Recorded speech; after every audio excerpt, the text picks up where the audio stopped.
শীত আসছে, আসছে কুয়াশার চাদরে ঢাকা ভোর। শিশিরের শব্দের মতন সন্ধ্যাও আসবে দিন পেরোনোর পর। শীতের পারদ উঠানামা নিয়ে নানা মাধ্যমে হবে বিস্তর খবর। নিস্তব্ধ গ্রাম আর উষ্ণ চায়ের কাপে জেগে ওঠা সকাল চিরায়ত এক শীতকালকে মনে করায়। চাদরের আদর মাখা গায়ে ঝিলিক দেয়া রোদের মিহি আঁচড় কি দুর্দান্ত অনুভূতি জাগায়। আর সেই অনুভূতির অনুরণনে হয়তো কখনো সখনো আপনার নিউরন সেলেও কিছু প্রশ্ন দোল খেলে। কাশ্মীর কিংবা কানাডার মতো বাংলাদেশের শীত কেন শুভ্র তুষারে ঢাকে না? কেন কনকনে হাওয়া দিয়ে এদেশে বরফ পড়ে না? তার সাথে হয়তো আপনি এটাও ভাবেন, কোনো একদিন এই মেট্রোপলিটন ঢাকাতেও কি তুষার বৃষ্টি হবে? স্নোবলের ছোটাছুটি চলবে গুলশান কিংবা ধানমন্ডিতে? হিমশিম খেয়ে জমে যাবে হাতির ঝিলের পানি? আসুন তবে এসব প্রশ্নের উত্তর খোঁজা যাক। কল্পনা করুন, ভোরের কুয়াশা ভেদ করে সূর্যের আলো ফুটছে, নদীর উপর হালকা মেঘের রেখা, দূরে বাচ্চারা দৌড়াদৌড়ি করছে। সূর্যের তাপে পৃথিবীর নদী, খাল, বিল, এমনকি গরম চায়ের কাপ থেকেও পানি বাষ্প হয়ে উপরে উঠে যাচ্ছে। ঠিক তখনই একটা কাণ্ড ঘটে। এই বাষ্প হাওয়ার সঙ্গে মিশে যায়, কারণ বাষ্প হাওয়ার থেকে হালকা। উপরে ওঠে, আরো উপরে উঠে ধীরে ধীরে পৌঁছে যায় বায়ুমণ্ডলের একটি বিশেষ অঞ্চলে, যার নাম ট্রপোস্ফিয়ার। এই স্তরটি ভূপৃষ্ঠ থেকে 11 কিলোমিটার উপরে। এখানে বাতাস ঠান্ডা, পাতলা আর ধূলিকণায় ভরা।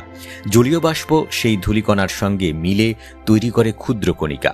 ঠান্ডা আরও বাড়তে থাকে, আর সেই ক্ষুদ্র কণিকাগুলো ধীরে ধীরে পরিণত হয় তুষারকণায়। এ যেন আকাশের ল্যাবরেটরিতে গোপনে বরফের জন্ম। তুষারকণা ভারী হতে শুরু করে, বাতাস আর এগুলো ধরে রাখতে পারে না। ফলাফল তুষারকণা নিচে পড়তে থাকে। ভাবছেন এটা তো সহজ আলাপ, বাংলাদেশে বরফ পড়া তবে তো কঠিন কিছু নয়। সাধারণ চোখে ভাবনাটা অমূলক নয়, তবে খেলার পেছনেও চলে খেলা, প্রকৃতিও চলে তারই নিয়মে। ঠিক এখানেই সামনে আসে সবচেয়ে গুরুত্বপূর্ণ বিষয়, তাপমাত্রা। বরফ বা তুষার জমে থাকতে হলে তাপমাত্রা নামতে হবে হিমাঙ্কের নিচে, অর্থাৎ 0 ডিগ্রি সেলসিয়াসের নিচে। বিশ্বের অনেক দেশে শীতল বাতাস এতটাই কনকনে যে তুষার কণা গলে না, সরাসরি বরফ হয়ে মাটিতে জমে যায়। সে কারণেই সাইবেরিয়া বা কানাডার গ্রামাঞ্চল তুষারে ঢেকে ফেলে। বাংলাদেশে স্বাধীনতার পর থেকে আজ পর্যন্ত কোনো জায়গায় তাপমাত্রা 0 ডিগ্রির নিচে নামেনি। দেশের সবচেয়ে ঠান্ডা জেলা তেঁতুলিয়ায় 2018 সালে রেকর্ড হয়েছিল মাত্র 2.6 ডিগ্রি সেলসিয়াস। বরফ হতে হলে যে তাপমাত্রা দরকার, তার থেকে 2.6 ডিগ্রি অনেক বেশি। সে কারণেই বাংলাদেশের আকাশপটে তুষারের প্রেক্ষাপট তৈরি হলেও সেই তুষারের মাটি ছুঁয়ে স্নোবল হয়ে ওঠা হয় না, কারণ তুষারকণা যখন বাংলাদেশের ভূমিতে নামতে থাকে তখনই ঘটে আসল কাণ্ডটা।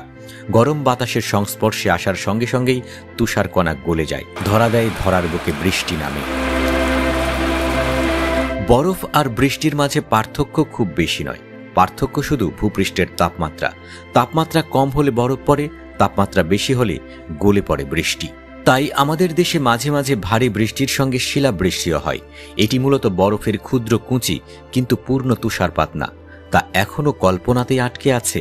স্বপ্ন দেখতে দোষ নেই, তবে বৈজ্ঞানিক সত্য, আজ পর্যন্ত বাংলাদেশের প্রকৃতি এমন ঠান্ডা হয়নি যে সে আমাদের বরফ দেখাবে। আর সেই বরফ দেখার আশঙ্কাও অদূর ভবিষ্যতে খুব একটা নেই। তেমন কিছু ঘটলেও সে অনেক দূরের ব্যাপার। তাই আপাতত তুষার পড়া ঢাকার ছবি কল্পনার ক্যানভাসে রেখে আসন্ন পাতা ঝরার পত্র আহ্বানে গা ভাসানো যাক।